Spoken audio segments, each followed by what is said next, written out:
Assalomu alaykum barchaga.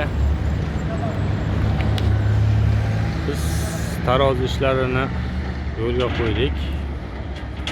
2,5-3 yil bo'lib qoldi. 3 yildan buyon shu tarozi ishlari bilan shug'ullanyapmiz. Elektron tarozilar. Bu mol tarozi. 2 metr eni, uzunasi 2 metr, eniga 1 metr bo'ladi. Reshotkaligi bor. Shuni reshotkasiz varianti bor. Mana shu chekkasidagi огражденияsi bo'lmaydi, tagidagi polni o'zi bo'ladi. Tak, bularimizni narxlari $520 chiqyapti. O'zini narxi, dastavkaliklarisiz o'zini narxlari. Endi dastavkasi uzoq yaqiniga qarab aytiladi. Agar ustida reshotkasi bo'lmasa, bularda $100 arzonroq bo'ladi. $420. Mana tarozimizda holati. Bu mana tagini o'zi pol qoplanadi. Zapchastlar taqilib nastroyga qilinadi. Xuddi shu narsani reshotkasiz varianti. Reshotkalarga joy tashlab ketganmiz, zakazga qilingan. Bu xolodilniklarga, meva-cheva tortishga 1,5 ga 1,5 poddon sig'ib turgan tarozilarimiz. Bularimizni narxlari $550 bo'lyapti.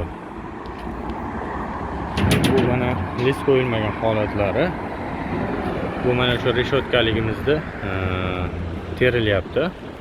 Mana biz qo'y tarozimiz bular. 70 santi bo'ladi. Eniga uzunasiga 120 bo'ladi. Bularimizning narxi $280 ga chiqyapti. Tak.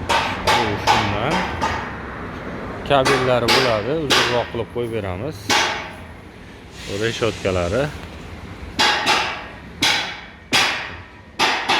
Mana buni bitgan holati bo'g'irga ekalik bo'ladi. Ustagamiz mana ishlayaptilar. Bu mashinalar chiqadigan tarozilar, Labo, Hyundai Porter 2 metr eni bo'ladi, uzunasiga 3 metrligi bor, 4 metrligi bor. Hozir buni holati mana shu 3 metrga 2 metr bo'ladi bular. $1250 ga chiqyapti. Bu yerda reshotkali variantlarimiz bor. Bular yig'ilmaydi. Polni komplet hammer svarka qilingan bo'ladi.